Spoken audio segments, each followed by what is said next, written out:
This is the Dean of the College of HBCU Sports, Kenyatta Cavill of Dr. Cavill's Inside the HBCU Sports Lab with Mike Washington and Charles Bishop. Come mix it up in the lab where the course lecture is in session every Tuesday from 6 o'clock p.m. Central Standard Time on Facebook Live, YouTube Spreaker, or the BCSN app, as we discuss all things about the HBCU sports culture, including exploring the week that was in the sporting HBCU diaspora, as well as the upcoming week of HBCU sports. With me, the Dean, the College of HBCU Sports, on Dr. Cavill's Inside the HBCU Sports Lab with Mike Washington and Charles Bishop. Course lecture dismissed. Do you own a business, have a service or product, apparel, entertainment, or food? Would you like to reach an educated client base that are loyal? Then the Urban Passport Business Directory is for you. The Urban Passport is your premier digital discount and media portal with the Urban Digital Television Networks and V1085 radio properties embedded. Stay connected with the community with the latest news, entertainment, and HBCU sports and culture with the Black College Sports Network. Visit myjbn.com/passport to register your business and sign up for your free app before the August 24th release date. We are the premier digital national urban business directory, always free to the consumer. The Urban Passport, the evolution of the Green Book, and your digital passport to a world of savings. Tune in to the BCSN Pod Zone, the aggregate of some of the best HBCU sports shows on the net. Find them on Amazon Music, Apple Podcasts, iHeartRadio, Spotify, and everywhere you hear podcasts. For over 30 years, HBCU Image has been more than just an apparel store. We've been a movement, a statement, a legacy. We celebrate the pride, the purpose, and the culture that make historically black colleges and universities legendary.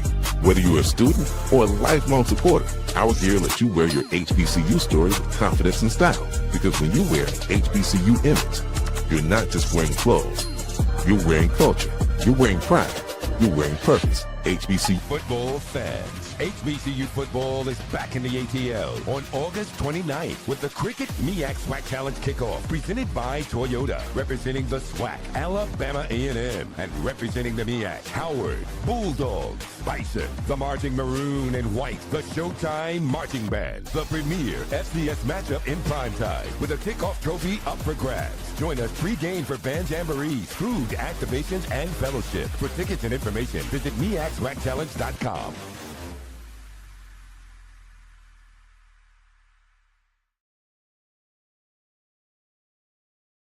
I love Atlanta, a city in the forest. Hi, I'm Jeff Cleveland, seasoned loan officer in the Atlanta market. And whether you're buying a new home, refinancing to do debt consolidation, home improvements, or just to lower your payments, give me a call. I'll ensure that you're treated with dignity and respect, that you're informed throughout the process, and that there are no surprises at closing. Give me a call and let's get started.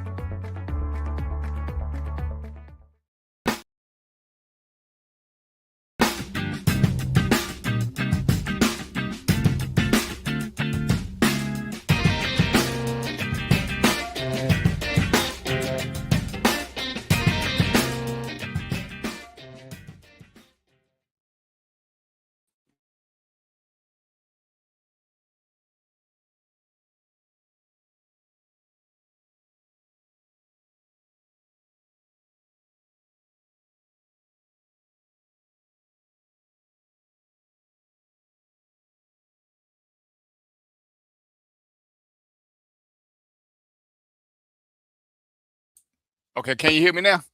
There you go.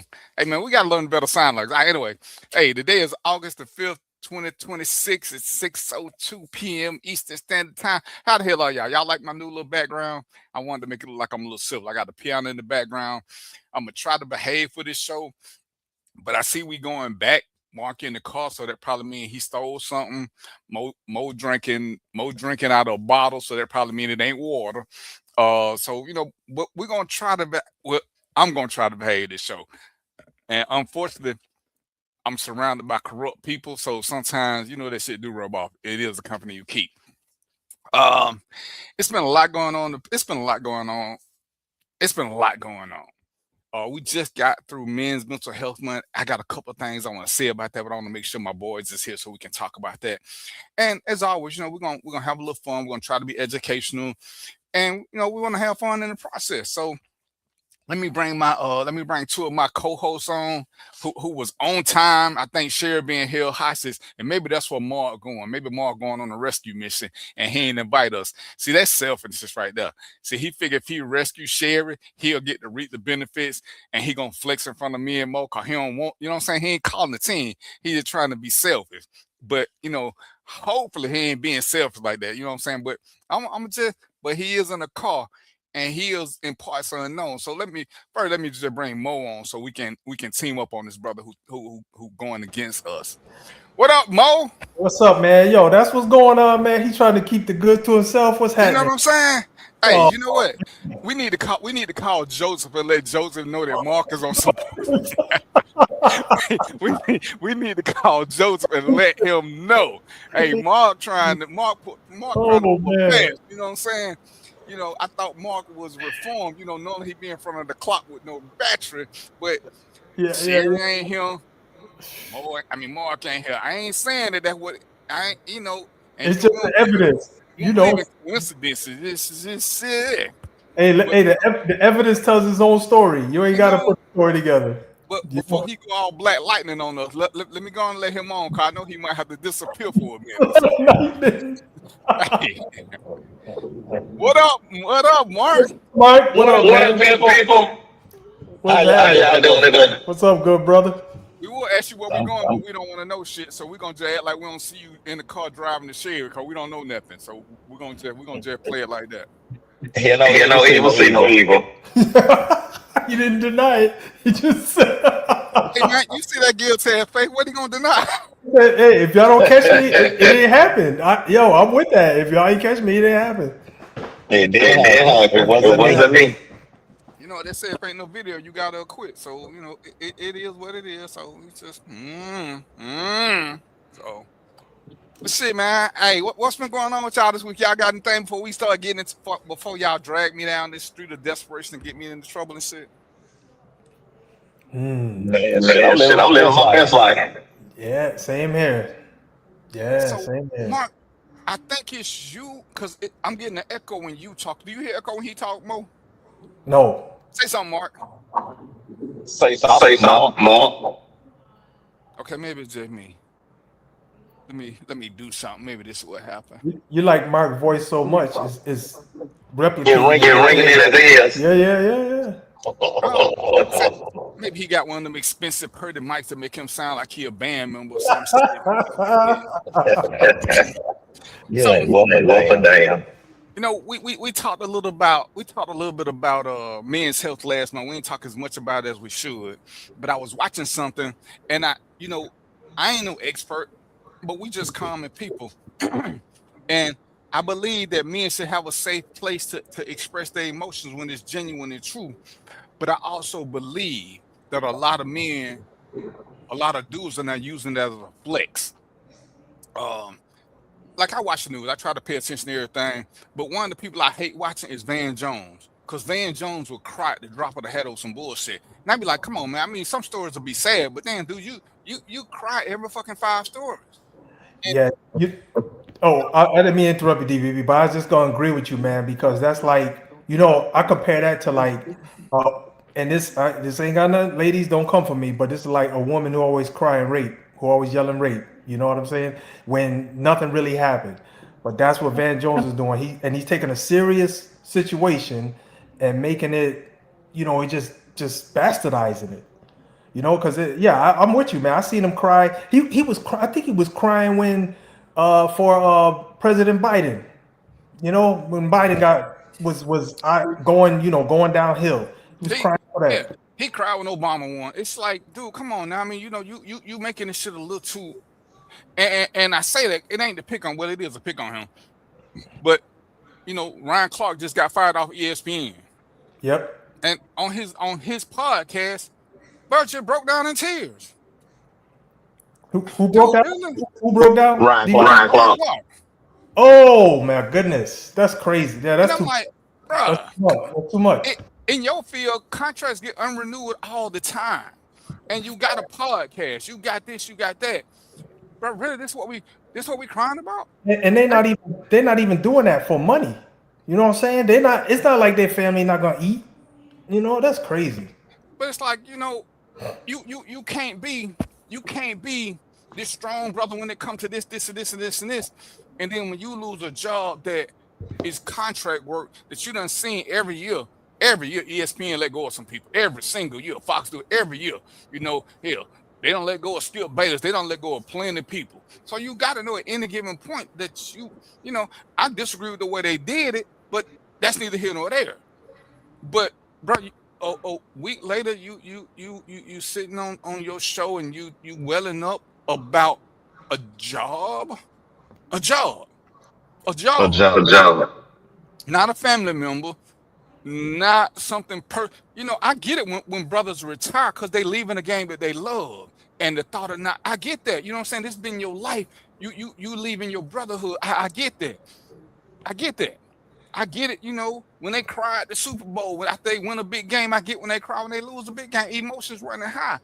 But come on now, we ain't seen nobody cry about no Super Bowl 2 weeks later. They cry at the moment. And it's like I'm watching this brother, and it's like, it was some people defending him and like, oh, this is why men don't like to talk about things because the minute they show emotion, and I'm like, for real, this what we doing? This what we doing? I say, I ain't here to judge. Yes, I am.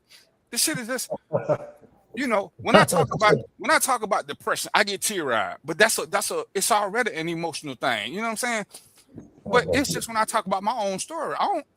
If y'all start talking about y'all depression, I ain't got no reaction because it ain't me. I'm listening and trying to help. I'm with you on that one. DVP, it's a job. I don't know how you get that emotional on a damn job. Yeah. It ain't like you were there for 20, 30 years. And you got another job. The pivot is considered the second job. And that should have been your most important job. So I ain't crying about the first one. And it's like, come on, now, if we gonna legitimize this and we want to hold women accountable for what they don't give us the opportunity to express our truest self when we in some kind of way. We can't just keep crying at the drop of a hat. And that's not to say, what's up, Rosa Spells? That's not to say that we not having the emotional moment. What's up, Joe? Hey, Joe. What's up? Me and Mo was supposed to call you because somebody not named Mo or DVP is on a rescue mission to go get Sherry, and they weren't gonna tell nobody. So we ain't saying who it is because we ain't snitches, but we just saying who it ain't. That's all we saying, Joe. So what's up? Welcome to the show, brother. Hey, thank you. Well, listen, man. He got to do the rescue. I ain't mad.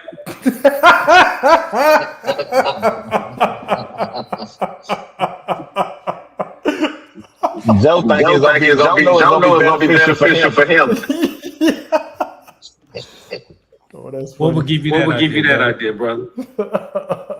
There's excitement in your smile when you hear her name. That's funny. Joseph. I would have thought he would have invited the rest of the team, you know what I'm saying, so we could do some 18 type shit, but it seemed like he on some selfishness. But you know what I'm saying, that's just one man's thought. I can't ain't no facts I can put with this. I'm just saying. Mo, you drinking a Heineken? No, man. I know it looked like it. This one. What's that? Perrier? It's backward. Perrier. Heineken. Jesus Christ, man. They still make that? I don't even know. Mark got kidnapped. Damn it. Oh, there you go. He came back. Oh, he back. Okay.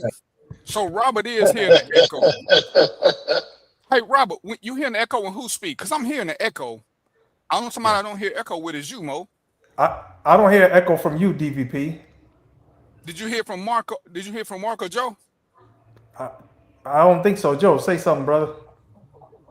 I heard it from Mark. Okay, see, now I hear from Joe. You hear from Joe? Okay. And Mark Somebody. say he ain't from Mark too, so I ain't sure what that is. Cause like I Oh, said, Mo, I know what it is. I know what it is. Mark, you got your phone on speaker, don't you? That's what it is. When you put your phone on speaker, that's what happens. You got to put. Yeah, that's right. Cause he's supposed to have an earpiece. Yeah, he got his phone on speaker. That's what it is.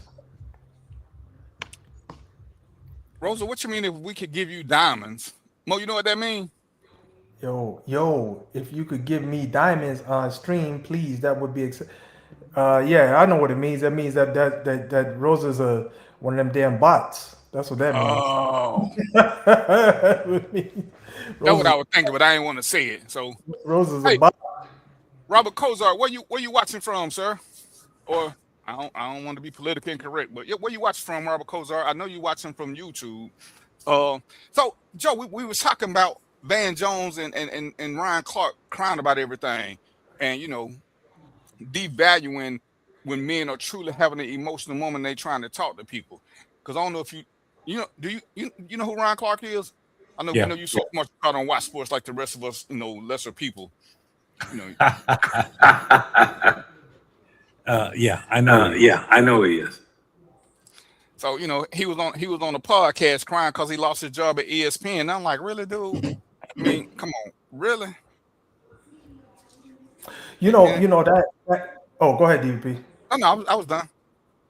I was just gonna say that action actually did. So I'm not even gonna say this right. I know I'm not, but that action of him showing how much he cares about a damn corporate job, that's dangerous, man. Because that if you take that and you extend that to everybody else, now you got everybody out here thinking, oh, this is the end of the world if I lose my job or I got to make a change or whatever, And he got money. He shouldn't even be doing that. He could probably float for like 5, 10 years, 20 years, even maybe longer.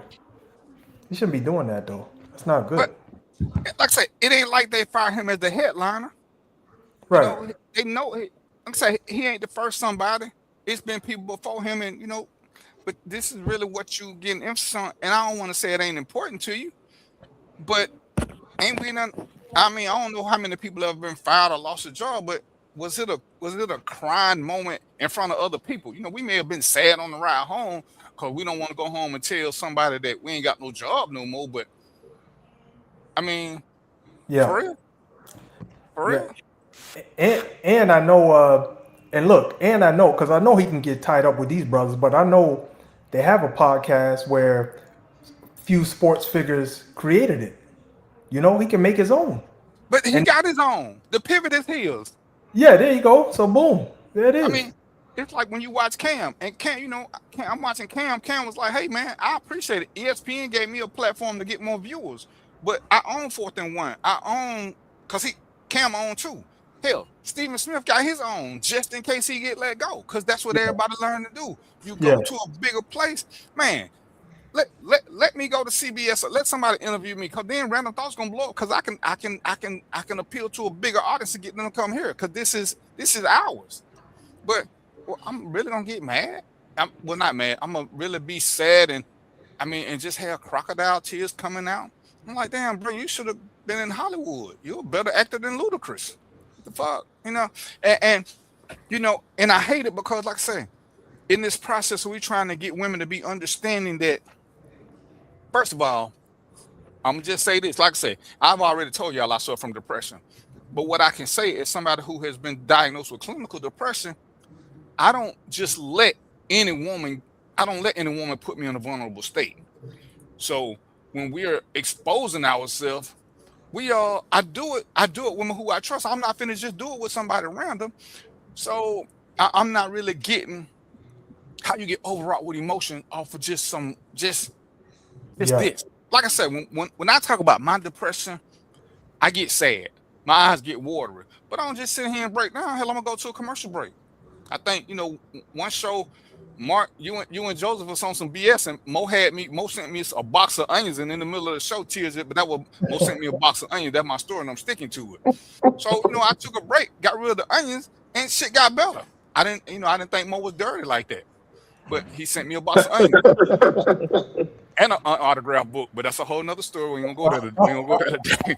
Oh, look at Joe. Joe perked up. You don't start Joe up. Don't start Joe up. Don't start. Oh, damn. Okay, all right. But, We're gonna have Joe King Petty. we want people to respect us, especially, you know, the women in our life. We want them to respect when we have an emotional moment, because we are showing a vulnerable side. But we're not showing that vulnerable side to anybody in general. We're not just gonna walk up to some lady at the mall and be like, yo, you know, I lost something, and just start crying in front of them or some shit like that. So it's like, come on. And I see it on Facebook all the time that there's some dudes who try to use it for sympathy points, and you know, they act like they truly have an emotional moment. Because my thing is that, like I said, I've talked about it on the show. I ain't never talked about it. I ain't never went live on my page with this shit. If I'm having a moment, y'all know I'll put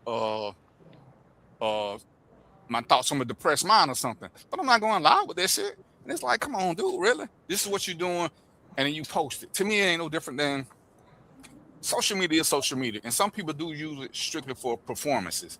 You know, they want to show you crying at a funeral. Why in the hell am I taking pictures of me at a funeral? Why am I going live? And as much as I hate when people take pictures of them in a hospital bed. Yeah, that's the worst. Yeah, that's crazy. You know, y'all pray for me. Really? That's what we doing? Why you? Oh, because you got high blood pressure. That's what you're doing that for? You know, and I get it. You know, that's the only way some people can communicate with other people. But I don't get it for real. I mean, I try to, you know, you let everybody do what they got to do. It's their page. But why are we posting pictures? And to me, it's thirst trapping. You looking for sympathy. Because why would you post a picture of you in the hospital bed with tubes and shit everywhere? I ain't doing so good, y'all. Y'all pray for me. Yeah, I also think it's like it's a form of, I call it jet setting, because when I see a lot of these people saying they here or they went there or they did this or they got that, they don't have all that. You know, I know you, man. I just saw you a couple of days ago, man. You was working on your car. So why you acting like you Big Willie? You know, I see so many people doing that. But it's like they major flexing for no reason, and I ain't gonna say no reason. They doing it for the likes, For attention. Say it again, Mark. It's for attention. Yeah, and Robert Kozar said it's performative. That's a good word, performative. They said they being performative. I tried to cry online one time, but then I messed up, and I couldn't make my tears come out no more. I mean, if I'm crying, going on social media, like thing on my mind. Yeah, you know, I'm so sad, but let me hold these tears until I get live and get about 5 people in my life. Then my tears don't flow. It makes zero sense. That's crazy. Zero. And this, going back to Van Jones, as soon as they find out what's going on with Lindsay or whoever's still alive but can't be found, he gonna cry then too. Yeah, he probably cried with fucking Savannah Guthrie. Because he just cry all the time about nothing. And you can be sitting there, just be talking, he be like, and it hurts me that America is so, they're just so stubborn. They're just so unemotional. We should take these things more serious. I can't believe that the president of the United States posted a picture of Obama and his wife as monkeys. It just doesn't make sense. I'm like, really, dude? This is really what's got you in, because a fool post, this is what we doing? This is what we doing. Yeah. You know, it's one of the few times I'd be like, you know what? Yeah, I do wish I wasn't a black man right now. Because somebody going to judge me against that shit right there. That's that bullshit. And you don't want to call another brother out. You know, we trying to be uplifting, but part of being uplifting is calling out bullshit. You know, we ain't supposed to go against other people when they say something, because we always tearing each other down. And it's like, we don't tear people down unless they deserve it. You know, when y'all didn't want to talk about that dude who name rhymed with the president because he a full of shit civil rights activist wannabe poser, we don't shed no tears over the bullshit he do. I don't even like that title. What? Poser? Civil right attorney.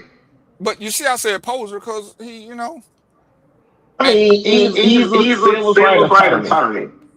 But he ain't nothing like we think he is. They try to put him on the likes of Martin when they say civil rights. He ain't fighting for them civil rights. He just want to check. Oh, you talking about BC? Nah. Yeah, BC. Being Trump. Yeah, nah, man, that's that dude. I had a lot of respect for him at one time, but then, like, for me, the real him is coming out because I have respect for him because of what he did to get Henrietta Lacks family paid. Because that lady, they used her DNA and her essence to create all kind of life-saving serums and everything. And so then, they stole from the family, and then she died, and their family didn't get nothing. And then all of a sudden, Ben Crump comes in and gets the family a check. I'm like, man, that dude is a hero. Until I found out, there's ulterior motives associated with that type of work, and it's not supposed to be. So I see a comment that I'm not going to respond to, and I got to figure out how to block certain shit. I saw it too. You just gotta ignore ignorance. So, in the interest of being respectful, which sometimes is a hard deal, and I see Joe ain't saying nothing, but he got on his Dexter outfit. Maybe we need to dispatch Dexter. You know what I'm saying? Because, hey man, listen, we as the man, y'all saying that little. Oh man, I'm not seeing y'all the girl who be talking about. She be pimping. She be doing pimp parking lot pimping. Who be talking about the president and shit. Like she's also a poet. Y'all seen her? I'm not seeing y'all video. No. Come on now. We can be righteous brothers. We can be on our bullshit sometime. But we don't do what you doing, RSVP, R9 SP. And you might mean well, brother. But this is what I'm always say to that. If you don't know us, that ain't the name you can call us. It might work in your hood, but it don't work in this neighborhood. So we're gonna try to keep it respectful. You know what I'm saying? We worked hard to be distinguished brothers. Even when we ain't shit, we still distinguished brothers. Okay? So, with that being said, I'm gonna try to play this clip. You know what I'm saying? I'm still learning this shit. And it's about what do we do? I think we kind of touched on it with the picnic. I'm not the picnic, when Mark did the subject about having what is it when you cook out at your house, when you invite people or whatever. Barbecue. But if you ever been on a double date, quadruple date, or a big dinner date, and it's just one chick, how do we respond to that? Do everybody chip in half? Do we got one big baller who pay for everything, or how do we do that? So let me see if I can get this up here. You can do it. I got confidence in you. Hey man, you put pressure on me. You put pressure on me, Mark. Let's see if I can do this. Echo. Figure it out. Here it come. There it is. Who? There it is. Now you got to figure out it. There you go. You get smart about a day. Now you need some audio.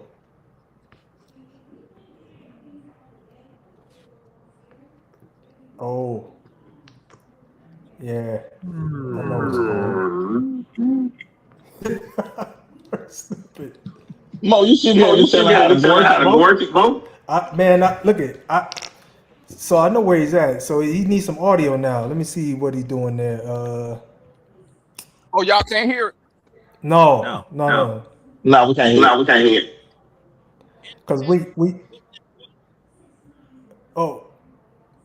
it's kind of low. Yeah, no, we can't hear it. Mo ring lips. No, I don't, man.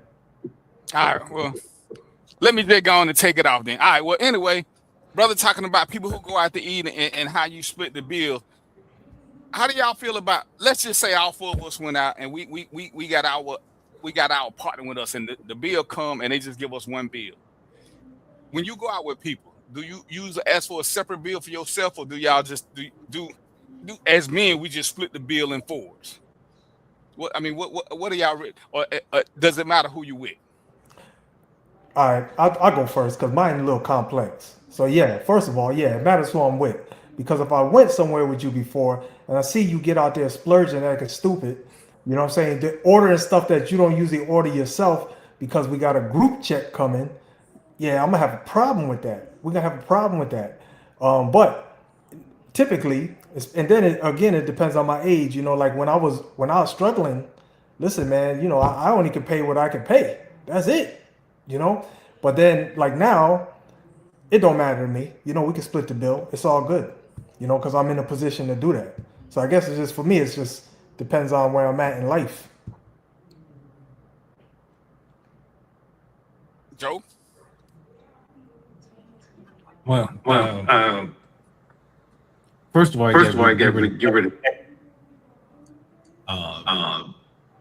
But I have to agree with the great Mo. Ooh, I got that title. Shit, boy. What's up? Let me flex a little.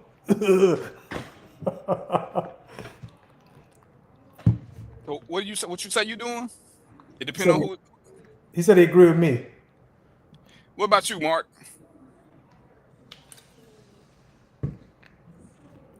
You on mute, Mark.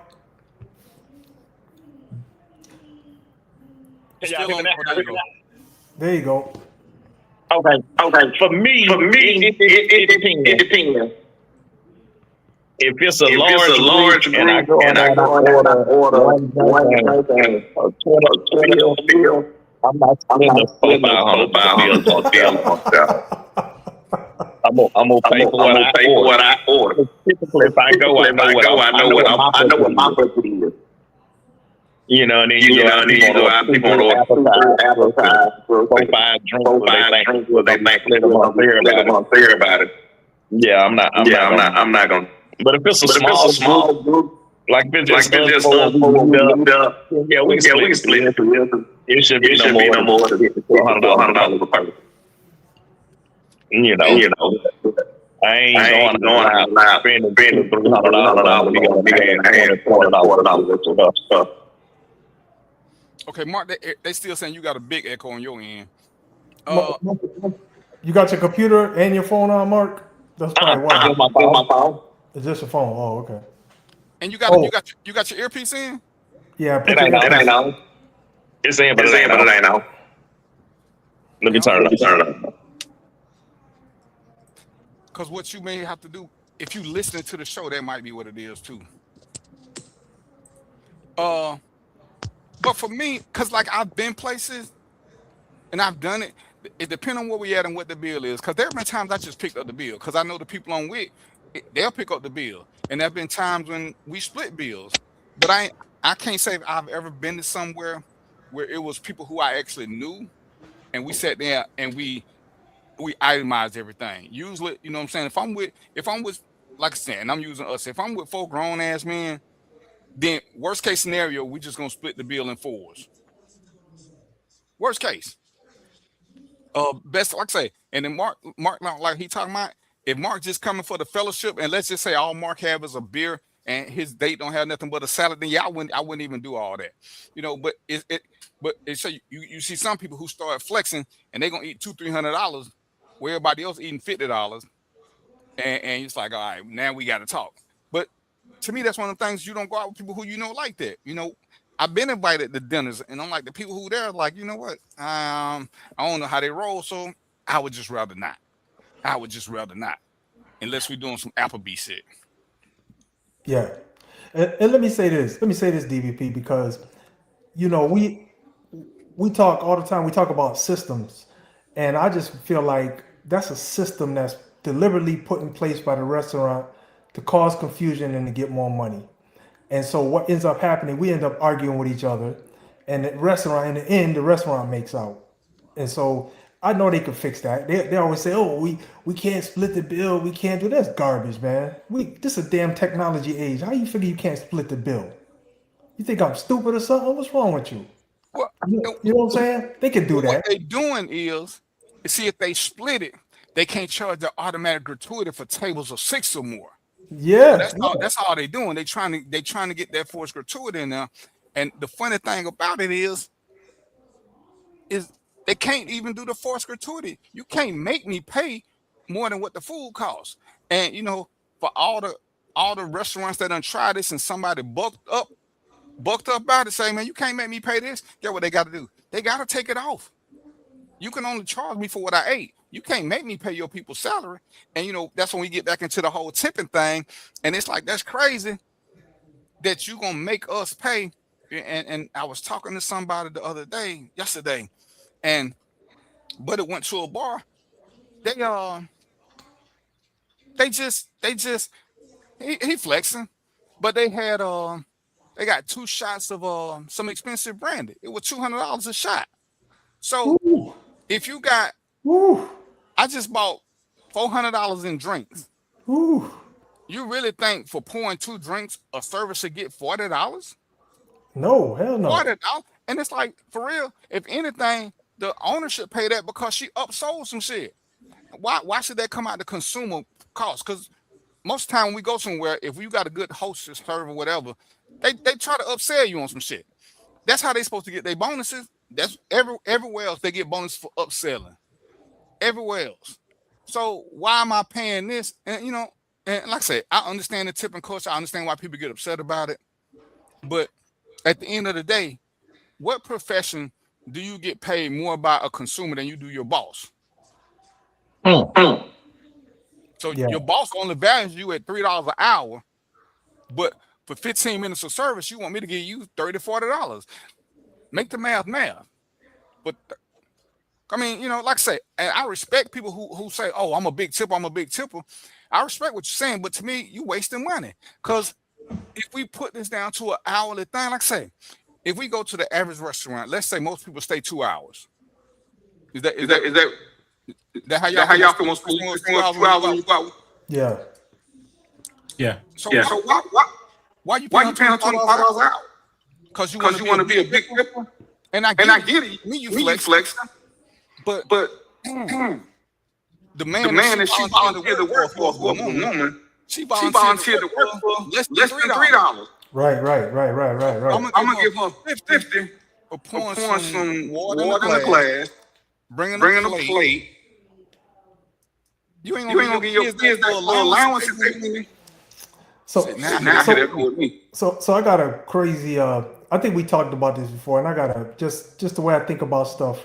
It's kind of wild because, all that, and I don't think they do all that group stuff. Everybody say, oh, they do, well, maybe they do, but they pool the money and then they split it up. But I do know, I'm pretty sure that the people cleaning the bathroom don't get the same tip as, the cook and the server. They say they do, but I don't believe that. Because you're not paying them the same amount of money out the gate, So that's one thing. But then also, I think I told y'all about this. I took a trip overseas, man. They don't even do tipping overseas.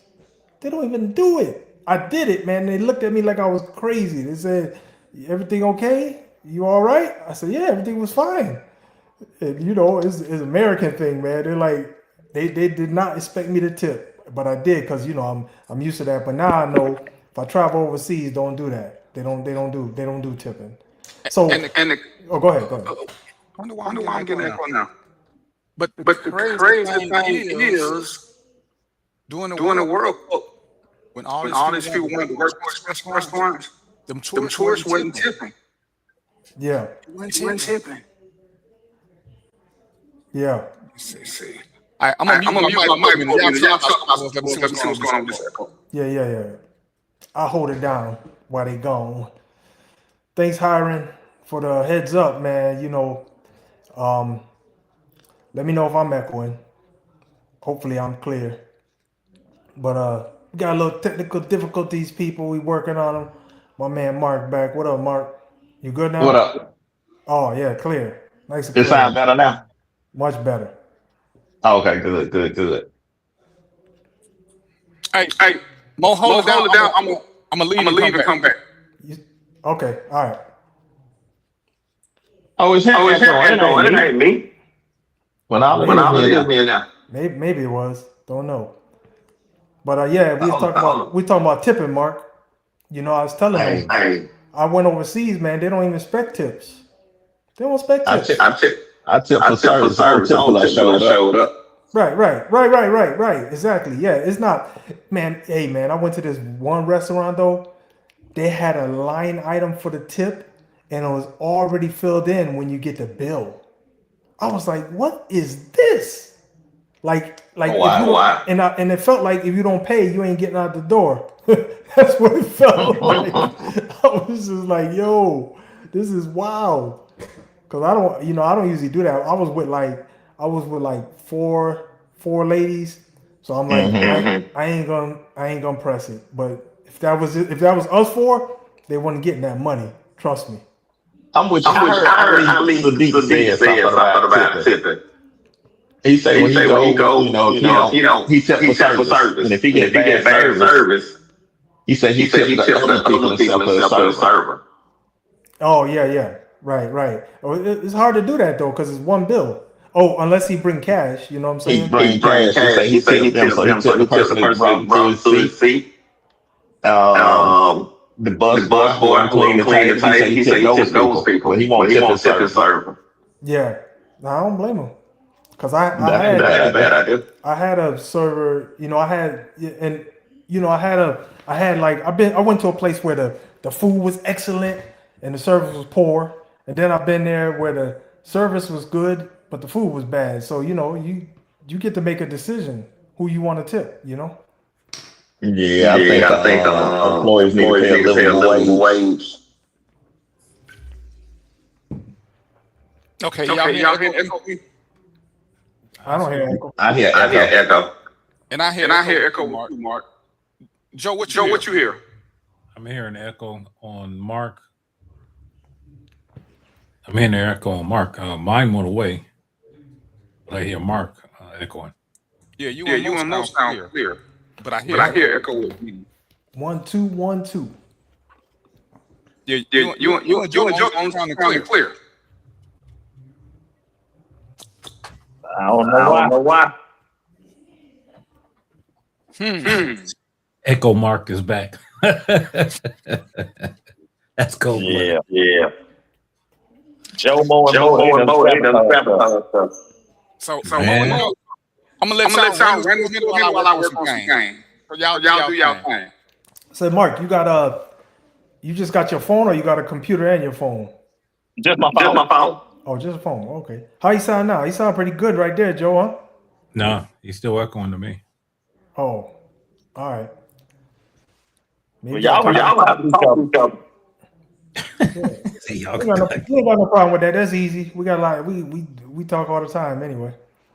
But yeah, that tipping, man. I don't know what you do, Joe. You didn't really say nothing. No, I agree with you. I mean, oh, okay. Hey, man, look, but to DVP's point, I mean, if you get that one cat that comes at the table, and all of a sudden he's ordering, shots of Crown Royal Blue when he was drinking house whiskey a minute ago, we got a problem. I mean, but and even to Burger Queen's point earlier, if that's what you all decide, then that's what's being done. However, if you violate that tenet, then you got a problem. Yeah. But and here's the thing, for black men, we ain't catching a break on no level right about now. No. But particularly the idea of social graces is something that we definitely need to work on as a group. I mean, I've seen some brothers do some things to say some things in public that wasn't even necessary. Yeah. But back to the main point though, if it's the four of us, only thing we got to do is worry about Mark getting a high chair. That's about it. I'll splurge for that. I ain't got no problem with it. A can of Ensure, a little Similac, I ain't got no problem with that. So that's what we doing. He's there. Yeah, well, I'm gonna get the first shot in because I know I'm just waiting for you. But go ahead.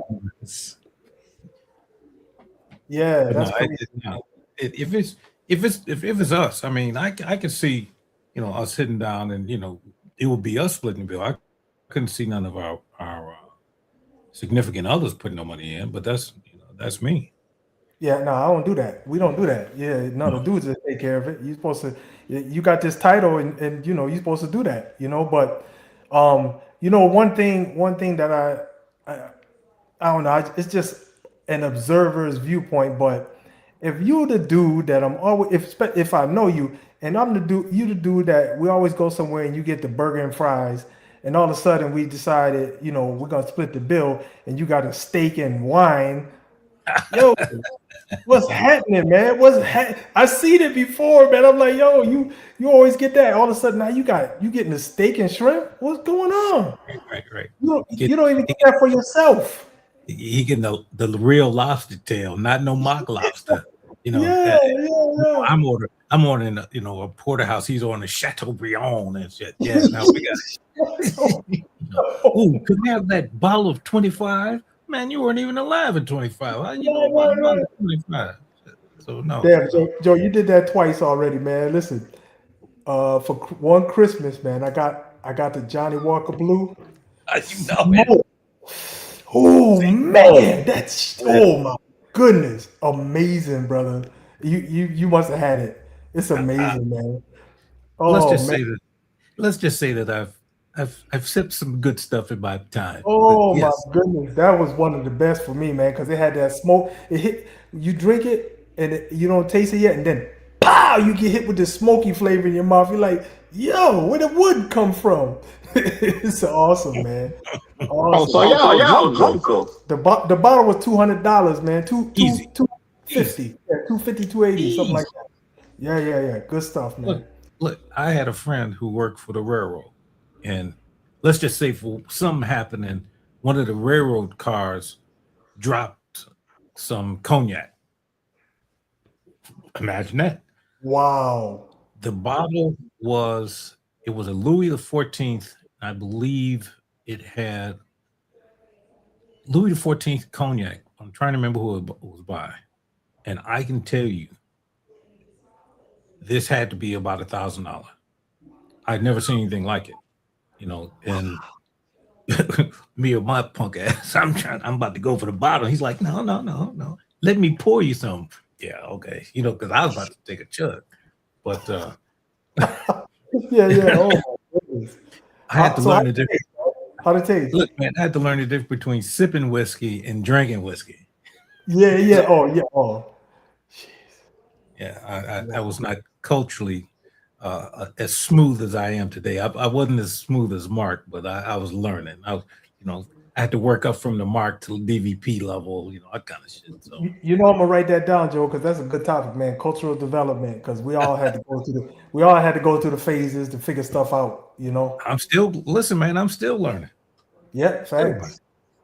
Yep. So you all say, So Mark, y'all have partaken some good liquor. oh yeah, are you kidding? You talking about moonshine? Come on. I didn't think y'all was drink. I told you my moonshine story, didn't I, Joe? Oh, you don't want to hear mine, but go ahead. You first. Did I tell you mine? No. All right. I'm gonna do it again. I think probably some people heard it, but anyway. So yeah, my wife, her family from the South. I know my grandfather was from there, but most of my family lived up north. And so one summer she was like, I want to take you to visit my relatives in the South. And I'm like, all right.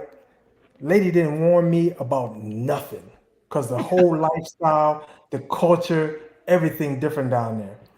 So I get down there, and they're like, the ladies got, I love them. The accents on them women, God, oh, I love it, man. They're like, okay, you gonna hang with the boys today, and so I went down there. I was hanging with her uncle. This dude, first thing he doing, he cooking cooking a whole pig in this grill that looked like it was made out of, them black barrels. Looked like somebody got a torch and fused 3 of those black barrels together, then put a swivel on the backside and put 3 more on top, and he made a damn grill. It looked like I was like, this, what the hell is going on here? Because you can't buy this in the store. Put the whole pig in there, man. He cooking the pig. We just talking. You know, he telling me about certain things, and then when the outside of the pig get done first, as y'all, I'm sure y'all know. Y'all probably know this better than me.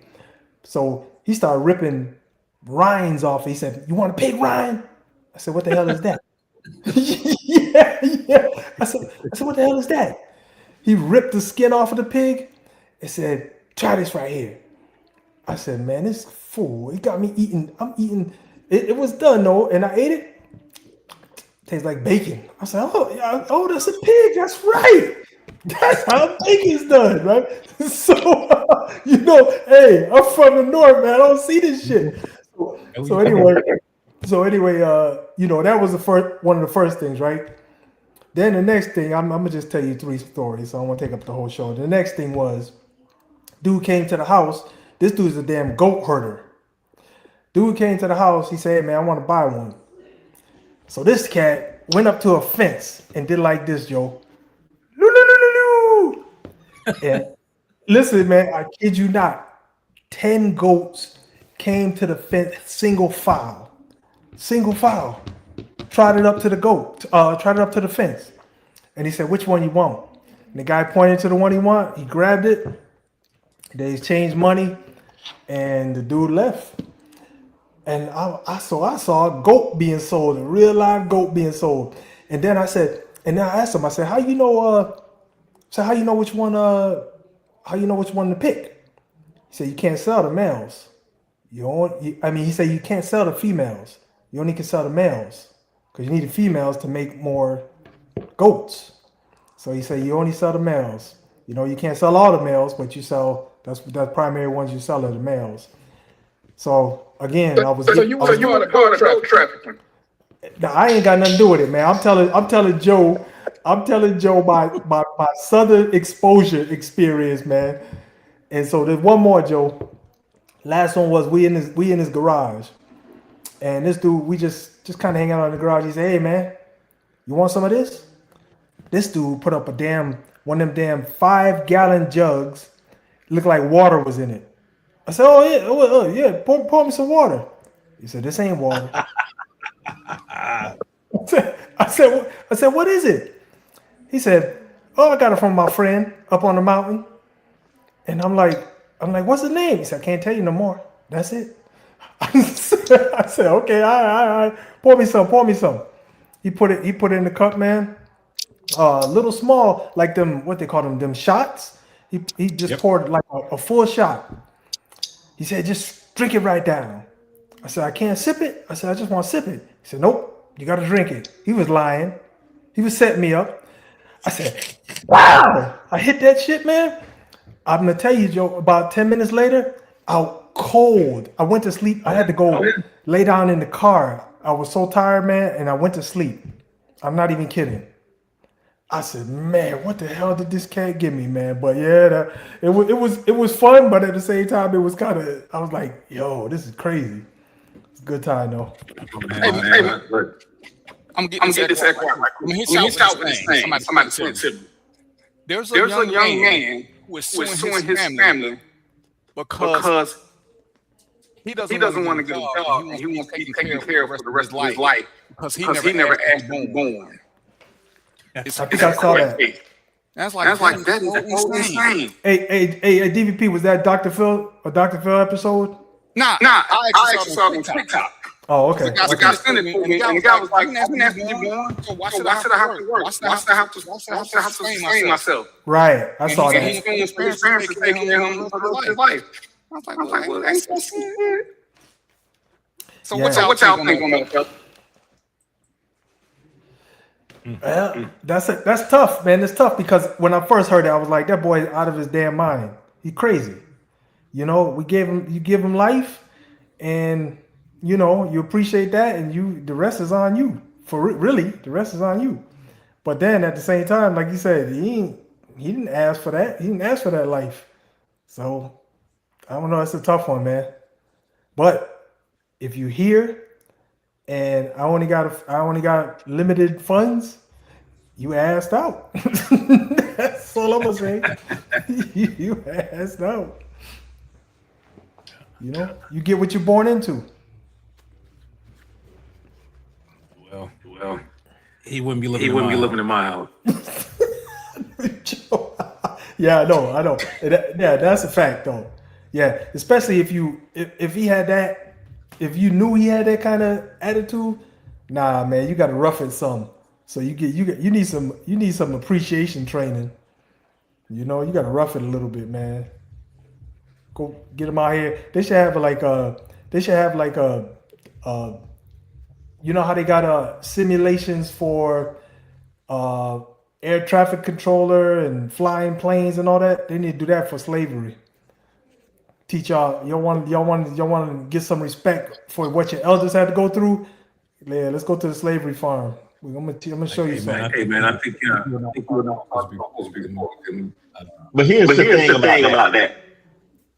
If he win that court case, it's gonna fuck up the rest of the world from moving forward. He can't win. Yeah. That's true. It's true. You're not on the line. You gotta take care of the rest of your life. I didn't want to be here. Yeah. The echo come from again. DVP, what'd you do? I can't even hear it. DVP's on mute. Yeah. So it ain't him. I'm at the mark. I'm gonna wait for a minute. I hear echo with Jomo there. Yeah. And this is crazy. Correct, but yeah. It's crazy. I don't know what's happening.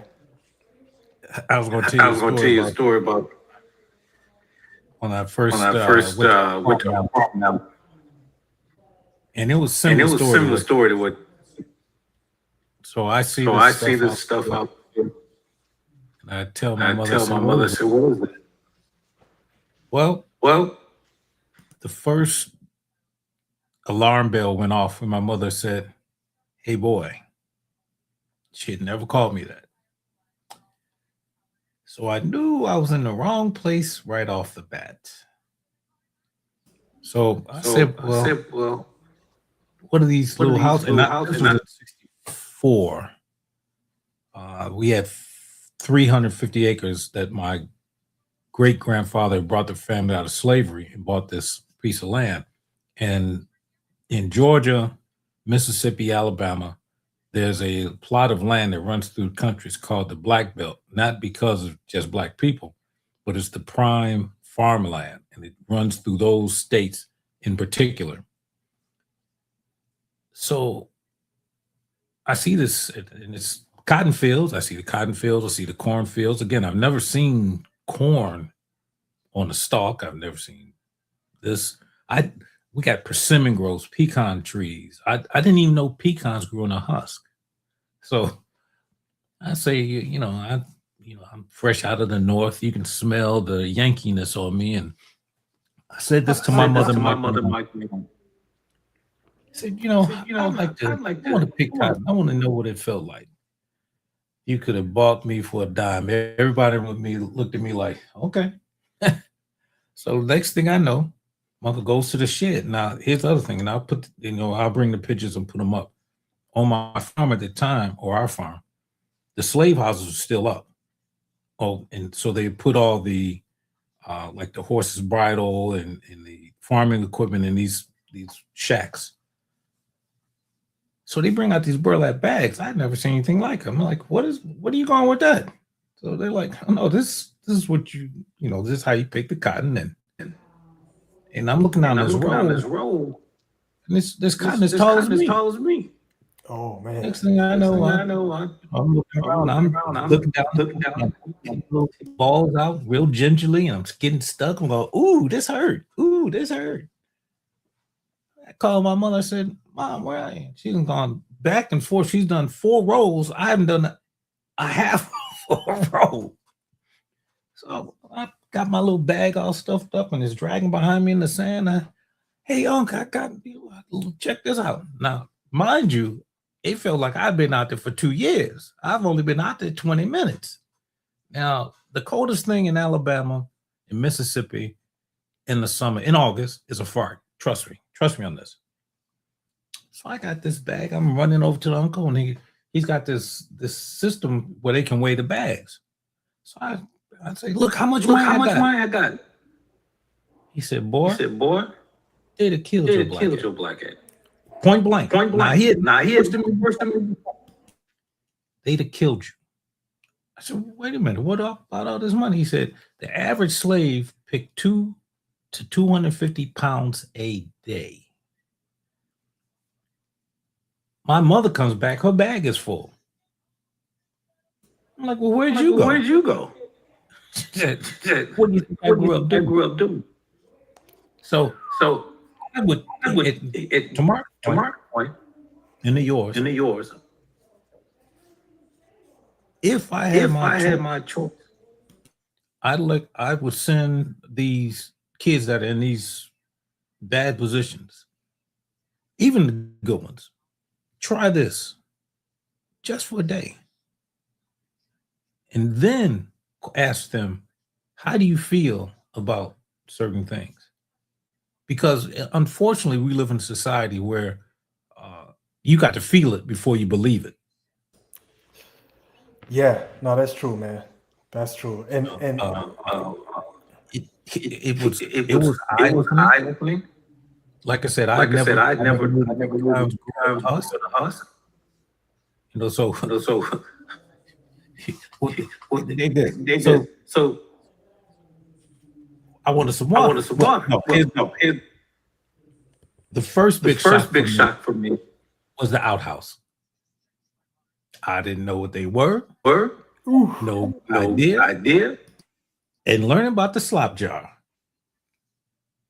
So talk about this education. wow. Oh my goodness. Man. I tell you, it was worth the experience. I think more people should have it. Oh yeah. I didn't mean to interrupt you, but yeah, no, I agree, Joe, because I hear too many of these people saying we are not our ancestors, which is the goofiest thing you could even say. Ancestors were bosses. They were bosses, complete bosses. And so now you're saying we are not our ancestors. Go try to do what they did, just a quarter of what they did. You know what I'm saying? Yeah. You wouldn't survive a day probably, you know? And I for a time, I never did tobacco. I never did that, but I did tobacco for a time. I picked tobacco for a time. Yeah. So, and I was getting $2.86 per hour, and it was backbreaking work. I kind of know. I had like maybe a quarter touch of. I have like a quarter experience of slavery because that shit was slave breaking work, man. Back breaking and fast paced and dirty and grungy and just the whole nine, man. And they pay you pennies. Pennies. Yep. If you got the slave. The whole shit. But here's again, true story. So I'm like, my uncle's like, hey, go get one of the watermelons. I'm like, where's the store at? He points out in the field. I can't make it. He's like, go get one.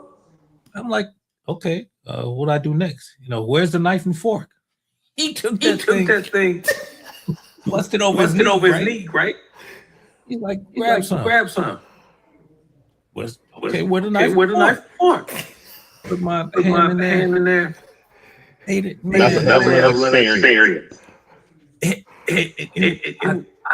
I love that man from then. And then he says, finish eating, we break. I'm like, well, where's the garbage can at? So he said, come on with me, boy. We go over and throw it in the hog pen. What they gonna do with it? They got so I wasn't very bright, as you could tell. Oh my goodness. That's definitely tell. Oh. Look, I paid another one. Never drove into a pen. So I'd come up. I'm reading the story to see Dick run and Jane chase the little piglets. All that cute shit. Ha ha ha. So I saw a cute little piglet. I was gonna grab him, like a pet. Piglets are fast, extremely. Can turn on a dime. So I'm chasing a little piglet, and he runs into the pen. I'm like, ha ha ha! Got your butt now. Next thing I know, I'm being lifted up in the air, and coming out the pig pen is a sow. She's got like 20 piglet hanging on her. My uncle's like, hey, let me here. So he puts me down. She was going to kill you. The mafia using pig farms to get rid of body. Yeah. Again. What did I know? Yeah. I did see that. Don't even get me started. Yeah, because I think the pig can eat you whole, man. Your bones and everything. Yes. They can devour everything on the body, teeth included. So no. That's nuts. So yeah. That's crazy. That. But that's a good story, Mo. I mean, Jomo. It's a true story. That's wild.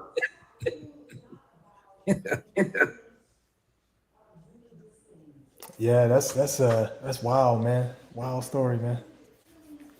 What happened, man? DVP ain't coming back. He done? He working. I guess. Am I still echoing? You could try to rescue Uncle John.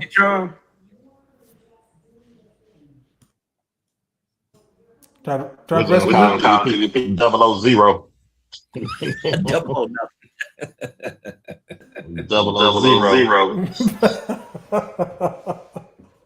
No content at all.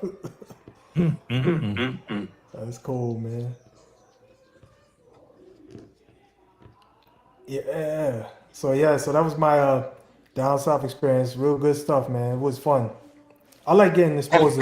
I learned after a while though. It's like you really need to get exposed to different things, so you can be just. It's enlightening, because once I started traveling, it was enlightening. I hated traveling. I hate traveling, but I did learn. I didn't like learning the new experiences. I've been like a lot of different places in the world, and it was just like so enlightening. Yeah. Yeah, I agree.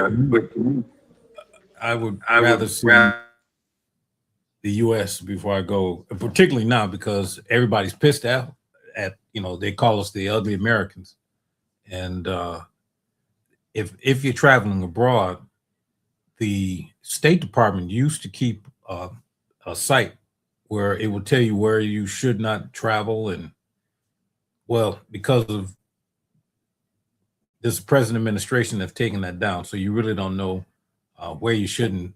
But I would say traveling outside the United States is not a very smart move right about now for a civilian.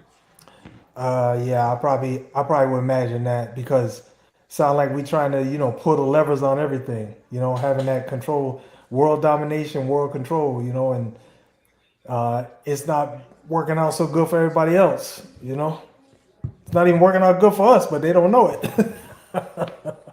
Correct. Yeah, I understand what you're saying, but I'm still gonna travel. Oh no! I wasn't. I would tell you to check before you go. I do know because it works the other way too, Joe. Because I did see and that's smart to do because I think it was 2000.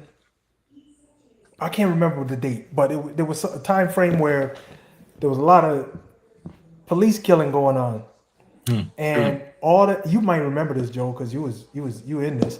But there was a advisory put out for people in other countries to be careful if they come to the United States. Yes. I'm pretty sure you remember that.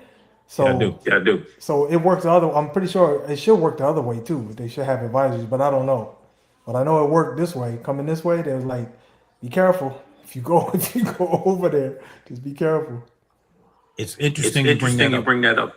Remember which country that? I think it was I think it was man, I want to say, damn. Nah, I don't recall. I have to guess, but I don't recall. I think it was in Europe. I think it was in Europe though. No, it was Middle East. Ah, that's right. Yeah, that's right. You're right. Which is interesting. You know, they violate human rights. Yeah, you're right. You're right. Yep. Just found that hypocritical.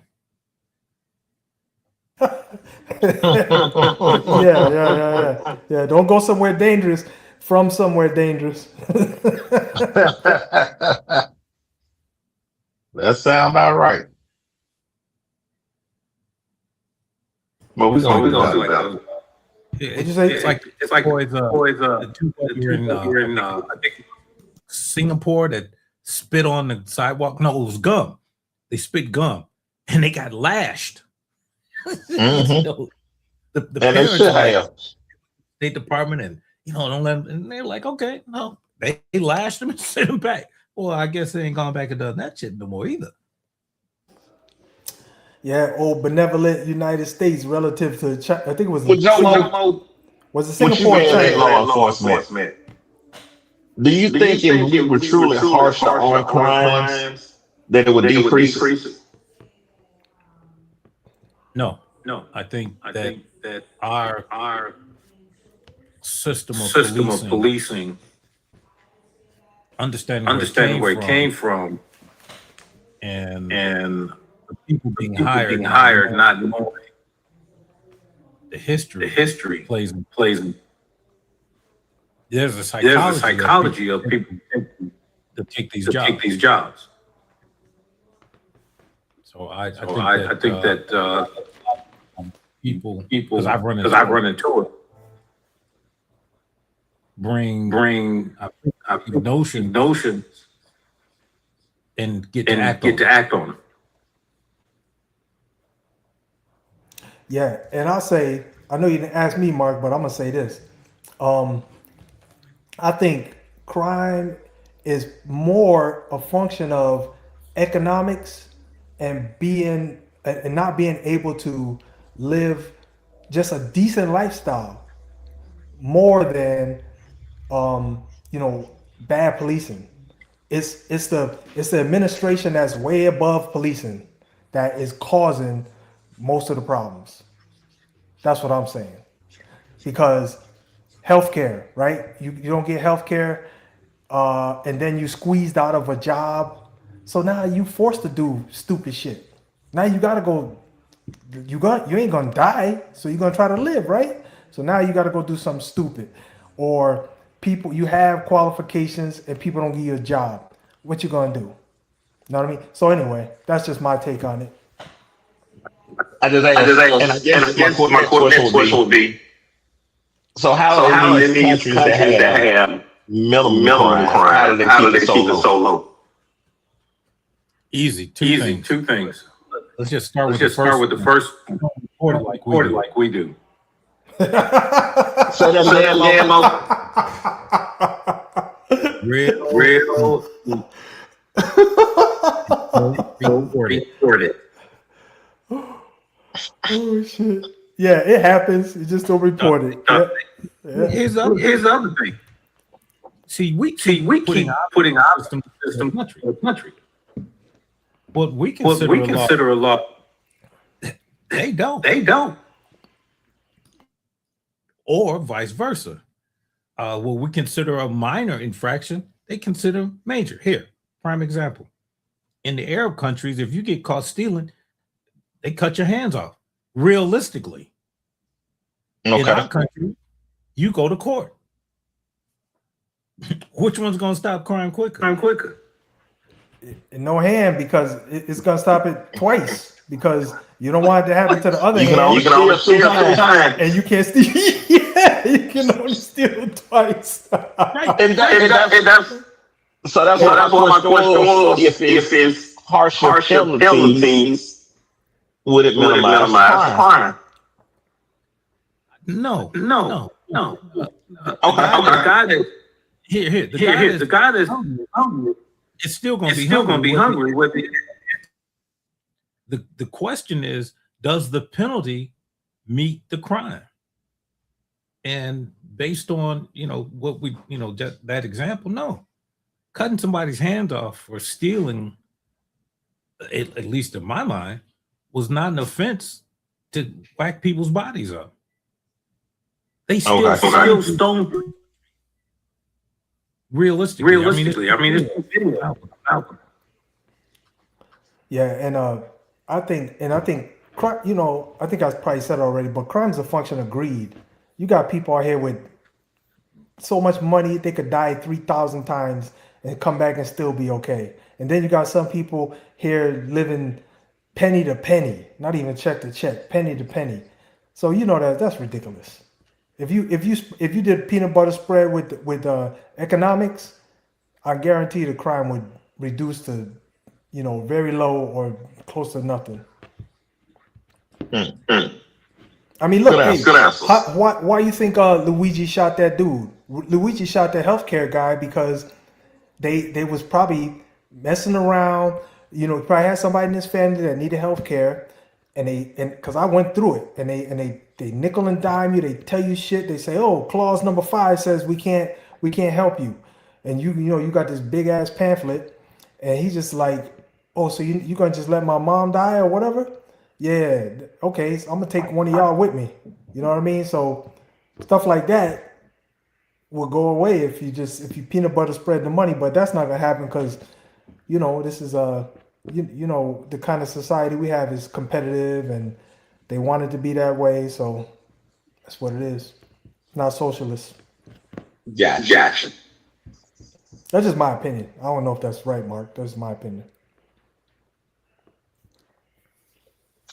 It sounds good.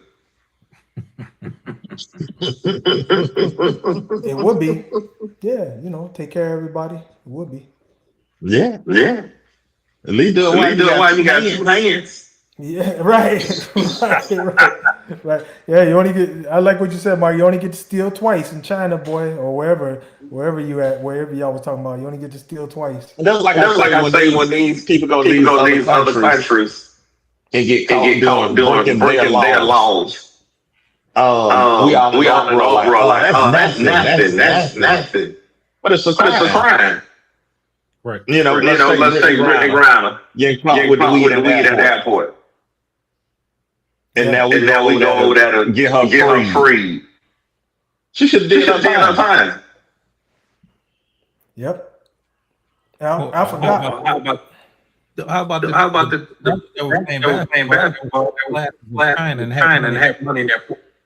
Come on, man. Yeah. And I think when we go to these other places, we take our mindset with the lax laws, and then we get somewhere else and we jammed up, and we looking for everybody to come help us and march and protest and all that. Because I do believe that the crime over here, the laws over here, damn near set up for the criminal. I will not argue that. I will tell you that, unfortunately, I agree. Criminals have more rights than victims. That's my belief.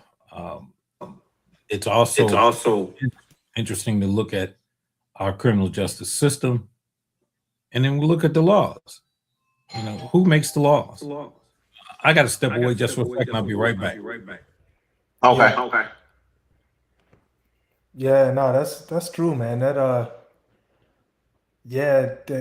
Dealing with crime, man, it's interesting. But I think, like I said, it's more because we got so much greed in this country, man. People have to do crime. You know what I mean?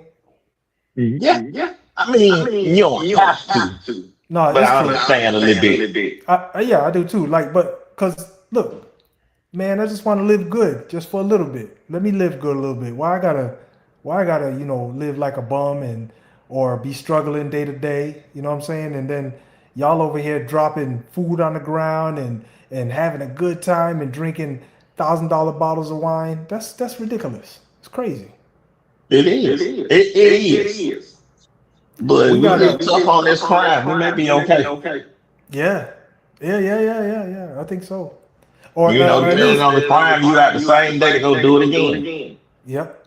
Or Mark, I think, just with this conversation, if you want to get tough on the crime, you also got to, I would say you also got to get tough on coming up with a solution for whatever caused the person to steal too.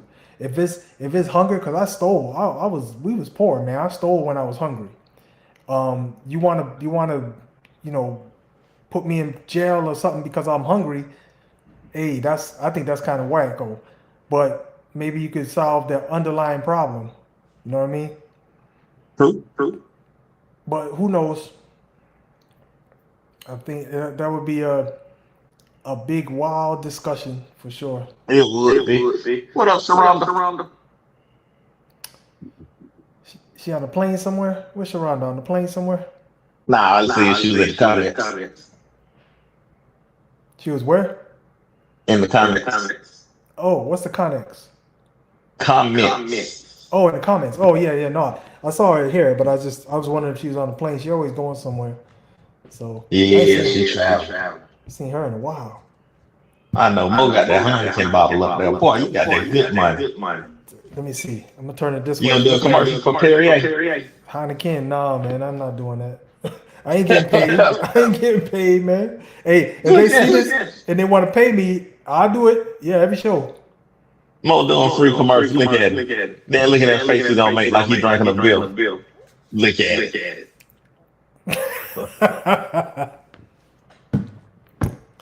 Hey, man, so what's going on, man? What's new? Hey, man, they're working and enjoying life. Trying to plan my next trip out this country. Oh, where you thinking of going? I was thinking about Antigua. Oh, nice. But on top of Antigua, I was thinking Paris and London. So I've been to Paris. But it's like a 3-4 hour train ride to London. Ooh, look at them books. Nice. My man. He don't want to have some more books. What'd you say, Joe? And now for commercial break. What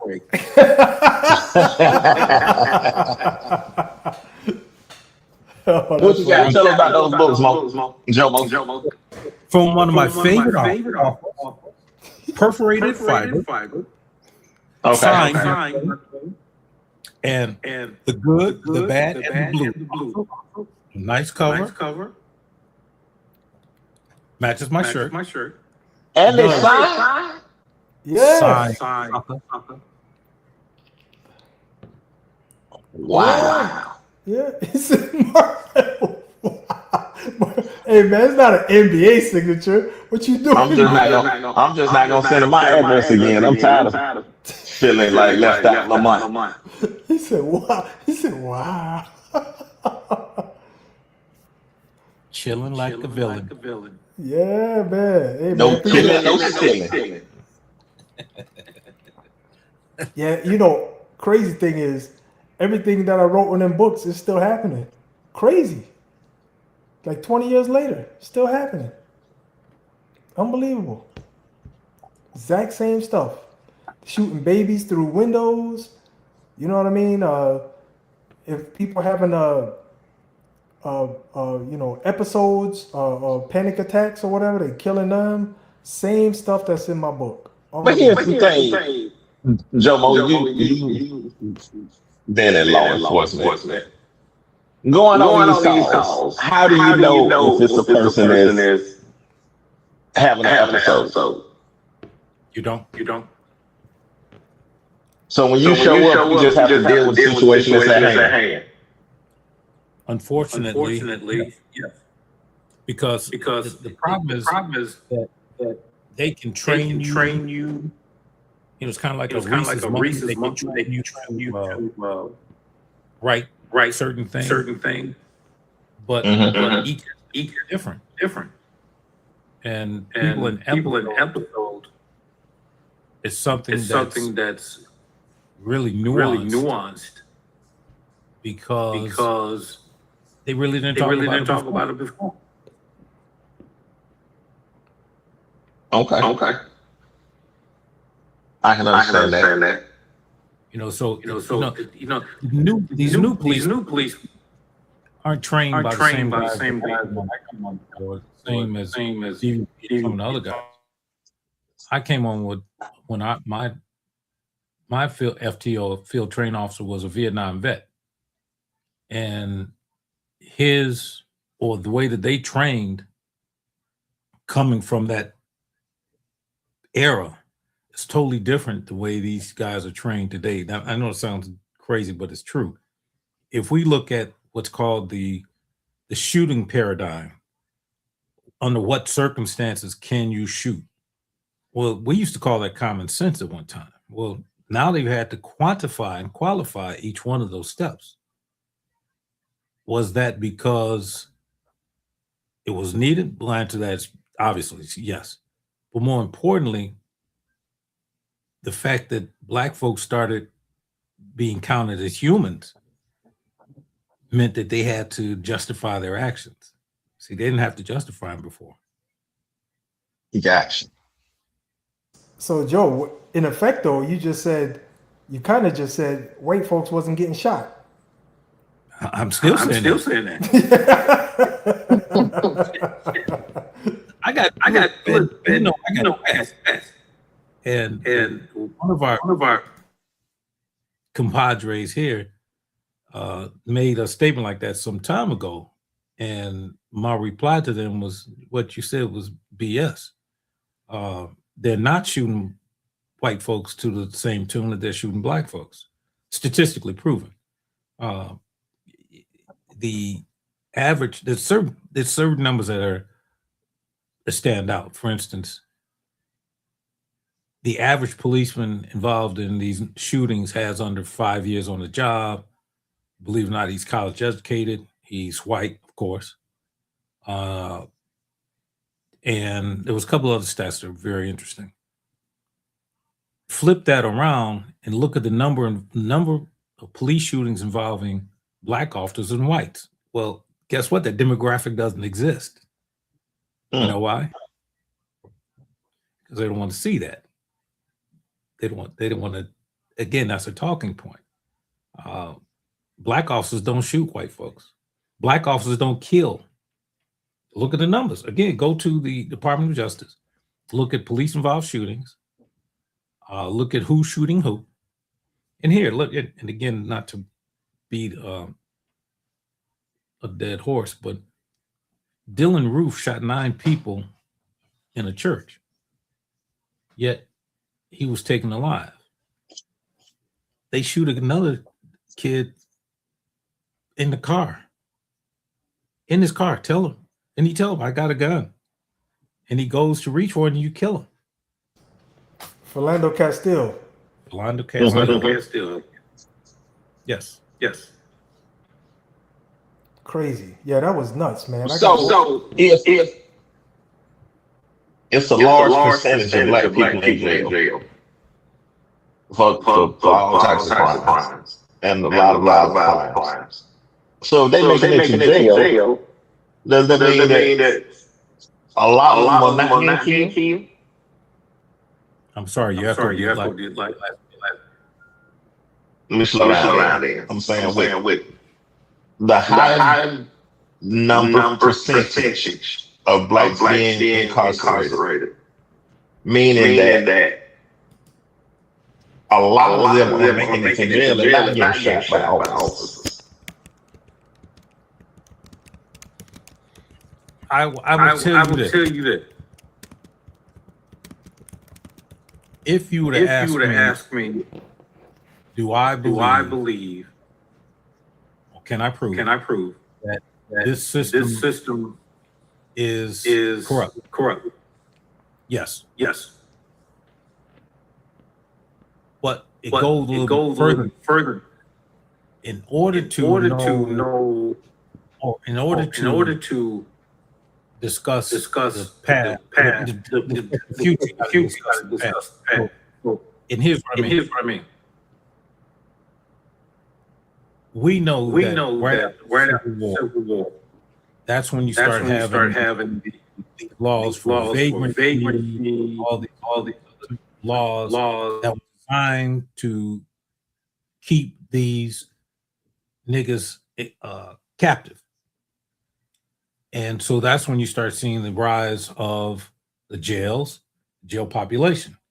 Because even in the South, they were not locking up white folks for vagrancy. They were locking up black folks because they had no place to put them. They couldn't put them back on a plantation, not forcibly. So they figured out another way to do it. It's called imprisonment. And that's a fact. Again, I got some books. If you can tell me when you want them, I'll send you titles, whatever else. So you start looking at the system of how do they put them into these systems, or how do they put them in jail? Think about this. Remember that in the United States was born from the idea of slavery.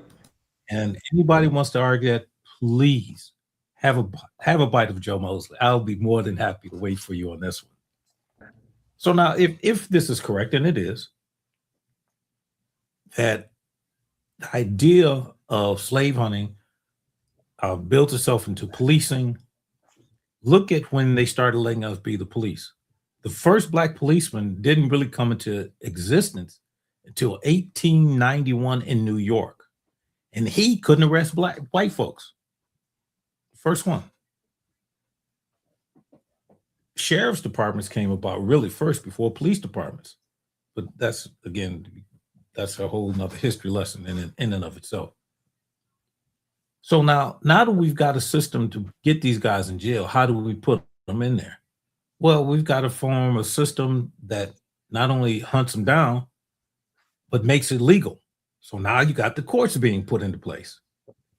Now let's look at this. So now we got a court system that's run by, let's just say, Klansmen. We've got a police department that's run by, let's say, Klansmen. Who are they going to lock up? Black people.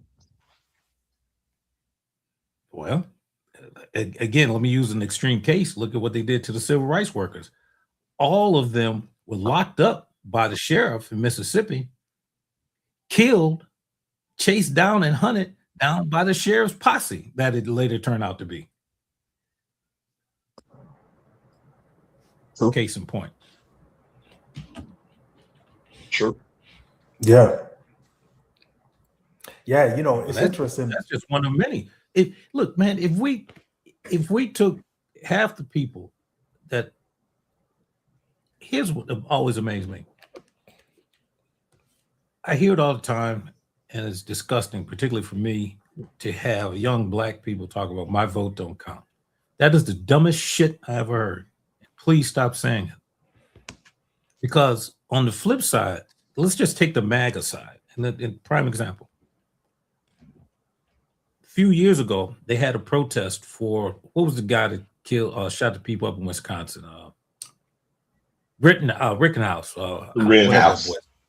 Yeah, Rittenhouse. Kyle Rittenhouse. So there was a protest going on, and the MAGAs put on the protest. They called for these truckers. The truckers come down and they've circled the courthouse, and they've got CNN, CBS, CNN, all the protesters down there.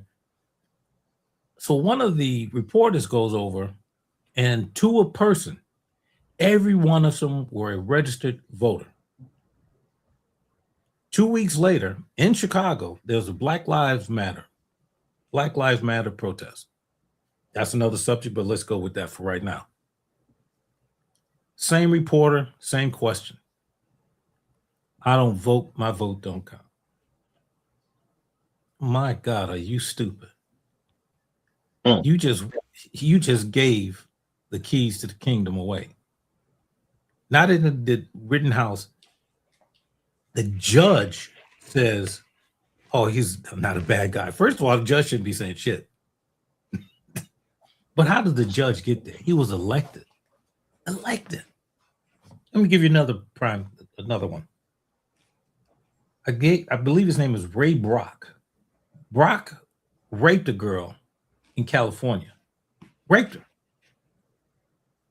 The judge says, I cannot give him time because it might hurt his stature.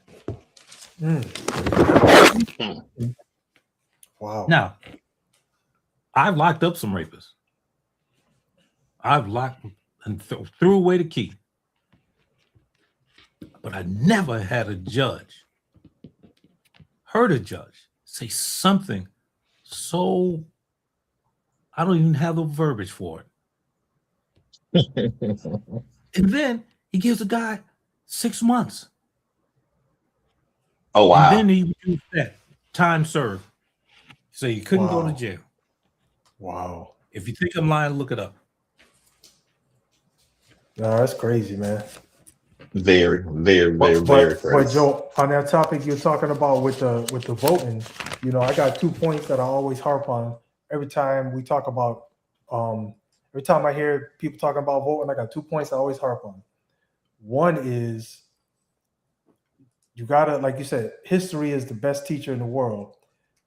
Just remember what our ancestors went through to just be able to get to that ballot box and vote. Okay, you can't lose sight of that. Then the second thing is Malcolm X already told us ballot or the bullet. Okay, that is just that comparison should give you the weight of your ballot or bullet. You got the weight of your ballot right there. So just with those two things, there's no way I'm not voting, you know. And of course, with, you know, just a little education and some common sense, yeah, I'm definitely doing my duty. Whether I think it's having an impact or not, I'm there, because I'm not letting that go by, letting these ancestors who fought for this died for this, die for nothing. Not me. Look here, let me help you with that. Think of this. All the laws in this country are made by who? Elected politicians, correct? Would that be a true statement? Yeah. True statement. So let's just look at something else. Supreme Court, which has the final say, basically, of laws in this country. How did they get there?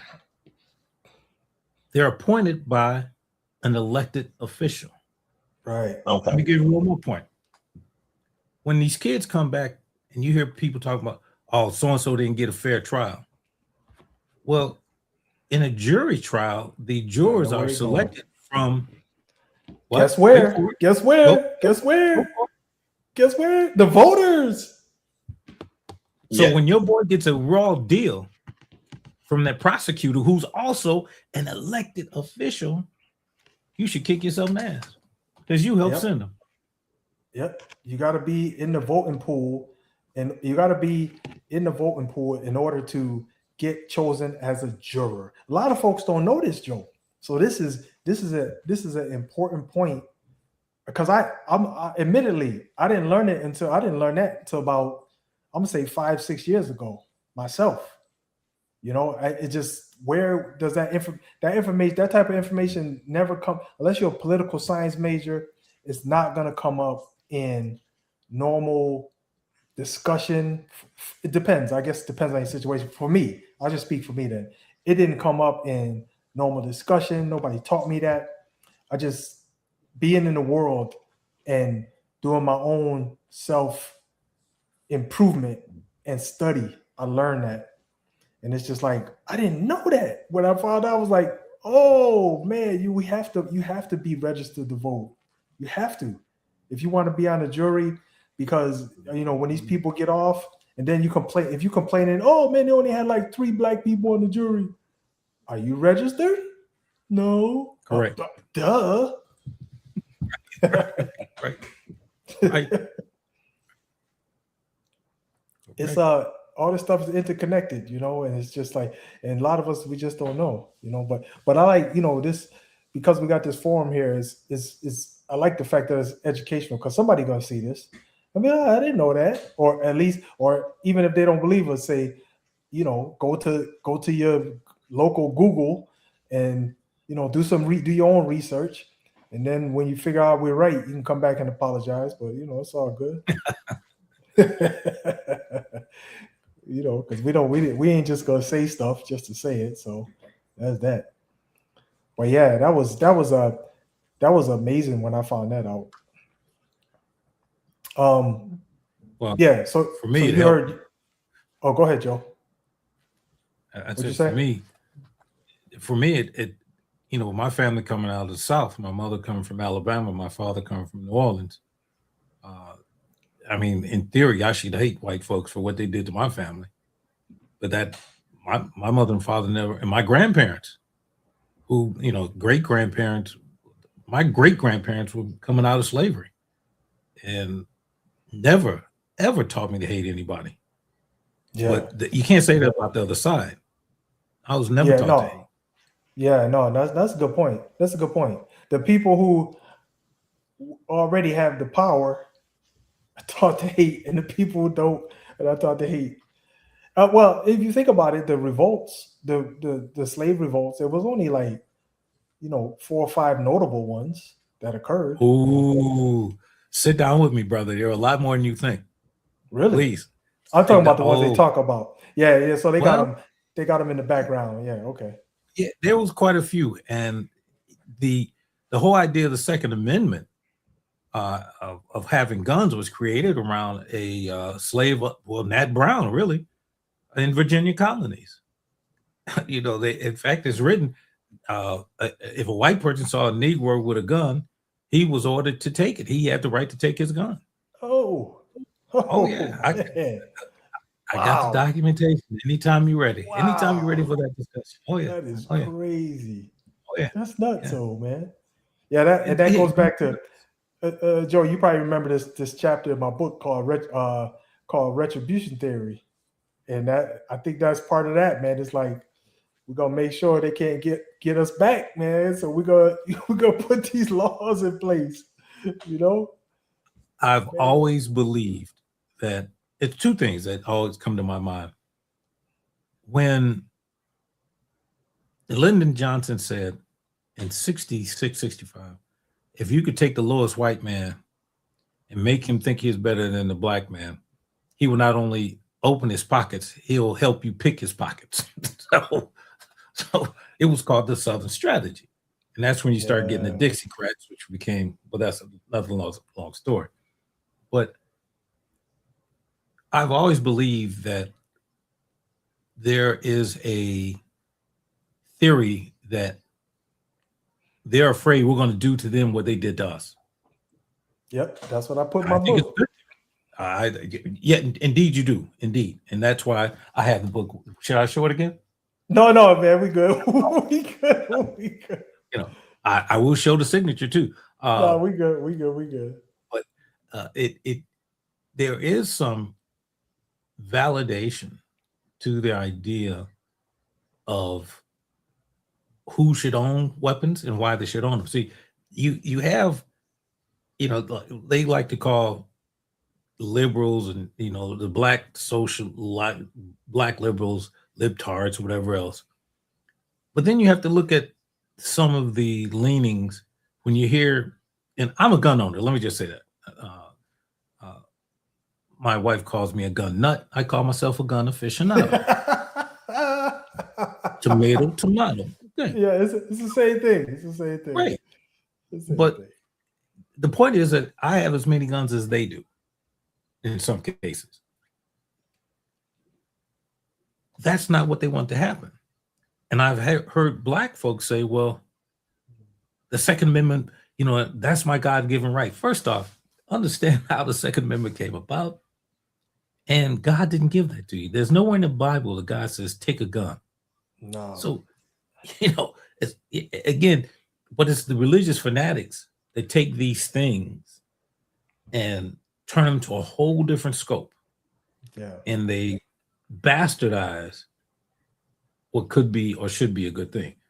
again, for my family in the South, they were supposed to have a gun because they hunted. Right. It's But they food. still do. They had to Yeah. get food. Yeah. You and I think of grocery stores. Well, the grocery store for them was out in the field. So Yeah. you talk about the goat. Shit, if you've never had goat, you don't know what you're missing. That's good stuff. Yeah, I've seen as you were talking about the pig slaughter. Again, topic for another day. I can walk you through from the chitlins to the hog balls to the whole thing. I saw him slaughter a pig. I saw him hang him up, drain him out. My uncle was telling me how you had to kill the pig. You couldn't shoot him in the head. You had to use the jawbone of an ass. And I'm thinking, is that biblical? He said, yeah. Bible stuff right there. It was true. He had the jawbone of a mule, but it was naturally sharp. And he hit him, dropped him right there. I'm like, whoa, what am I? I'm thinking this is a crime scene. Oh my goodness. That's crazy. Hung him up in the tree and gutted him, and here's what got me. He took the intestines because in Alabama, in Georgia and all through the southern states, the clay is red. And again, some other things I didn't know that I find out now. That dirt had more nutrients than I ever suspected, but they would pack the intestines in dirt. Wow. Yeah, no. So you might be what, Joe? You might be giving away trade secrets, but yeah, So my grandfather from South too. We all probably come from that way. But he used to when he would cook, he would he put it in foil and then wrap it in clay, dirt water. Yeah, just wrap the whole thing in clay. Then he had a underground pit that he would dig out. Yeah, so you know where I'm going. Then he put it in the pit, put coals on top of it, all that, close it up, and just let it cook like that. Yep. That's crazy. That's crazy as hell, man. Crazy as hell. But his food was always Best good. thing you ever had. Yeah. It just it was great. I mean, he knew how to time it and everything. So, yeah, that's the old school stuff. Oh yeah. It looked like we lost everybody. Where'd everybody go? I think Mark he's sitting in his chair. The chair's taller than him. That's why you can't see him. But I know he's there. Is that top of his head right there, or is that the chair?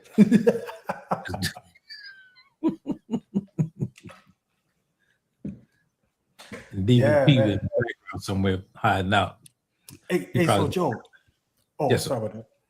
So I know you saw that post I did earlier. I don't know if we could talk about that a little, but the same let me find it. The same person who did the autopsy for let me find it so I can just tell you what it was, because I forgot what it was. She did the autopsy on both kids. Yeah, I saw that. Yeah, that's man, I just came across that. Yeah, so her name is Dr. Stacy Turner. She's the medical examiner for both Trey Reed and Nolan Wells. Now, that's crazy that this lady is connected with two really controversial cases. I can see the first one, one, but now she's with two. I mean, I guess it's just because it's her area, but that's why I guess people are pushing to do independent autopsies and stuff, because that sounds kind of shady, man. Like both of these cases seem to me like they could be cut and dry, but there's, they're being painted as some kind of conspiracy, which is kind of weird, man. Kind of crazy. Again, you and I have had the conversation that, again, if I had my druthers, I'd put together a dream team of investigators and just be able to drop them whenever one of these things comes up. Yeah. And I'm not talking about the law thing is the law thing. I'm talking about investigators, homicide investigators that know what they're doing. because I can tell you, a good investigator is, forgive the plug, but a good investigator is hard to find. There's a lot of, as DVP said earlier, I think, or maybe it was you, there are a lot of posers out here because a lot of, hey, let me get, again, point of history. In most of these departments, the detective is a premier rank. In most departments, detectives are who you go through no matter what in order to get charges. So it used to be in Chicago, New York, LA, if you had auto thief, you had to find an auto detective. Homicide, of course, you got to go to homicide detective. Robbery, you went to a robbery detective. Well, they started taking some of that stuff out of detective division hands and leaving them in patrol because those are two separate sections. But detective divisions are elite units. And only up until the late 60s did you start seeing blacks being allowed into certain departments that had detective units. And even then you weren't allowed to go to cold case or, those kind of things. Oh. So, and even in my experience, at one time in the city of Chicago, out of 13,500 officers, there were less than 75 black detectives in homicide in Chicago. Wow. So how does that translate? And then that's what you get. So if you're talking about these smaller places that might have one detective, if that, and what is their training? We used to go through all kind of training. I wrote protocol for training. I've been to training. The one area that people mess up at, and that you find, is called interviews and interrogations. The one place they always hit detectives up is, did you give them Miranda warnings, and do you know what they are? You'd be surprised how many policemen, detectives, whatever, have no idea what Mirandas are, nor where they come from, or why they even came in. Wow, that's crazy, man. Wild. Yeah. So what else we Random, could I be on a dream team? Maybe if you get on, stop typing and get back on your doggone cell up here, maybe you could be.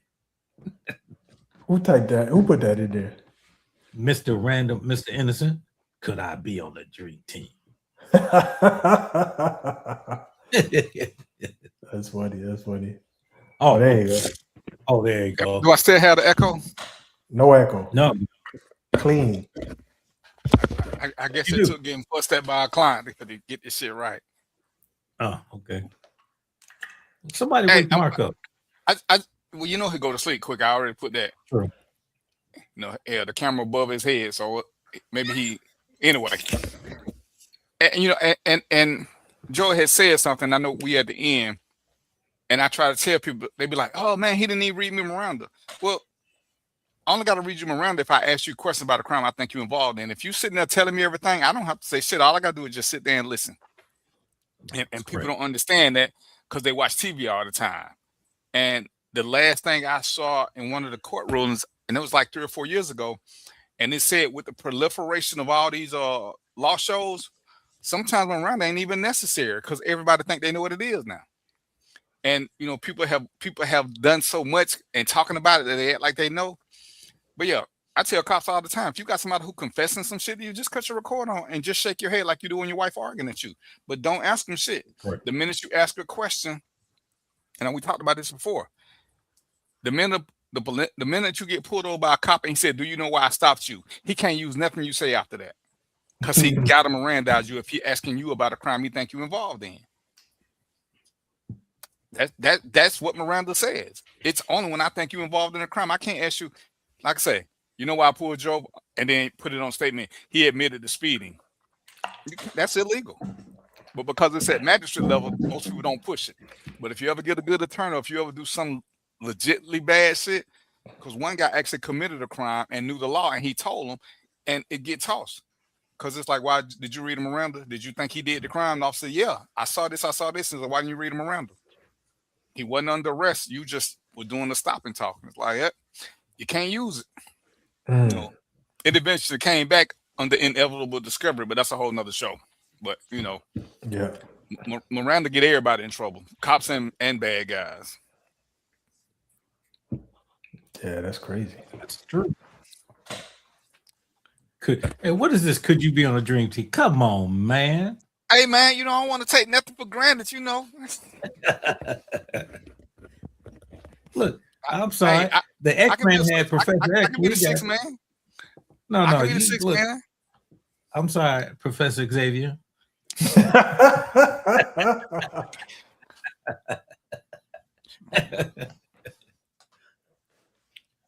So shit. It looked like we winded down, so I'll let y'all get some parting shots, and hopefully this will go a whole lot better next week. All right, I'll jump out there. Yeah. So I don't have my email address up there, but anyway, y'all know how we do on Random Thoughts. We just put new information out there, talking about new things. If y'all got questions, you know, or things you want us to chop up and kick around, just send them to DVP. We'll, you know, he'll integrate them into the show, and we'll talk about them. You know, because we're here for the people. We want y'all to get something out of the show. We not just here for entertainment purposes. We're really trying to make an impact.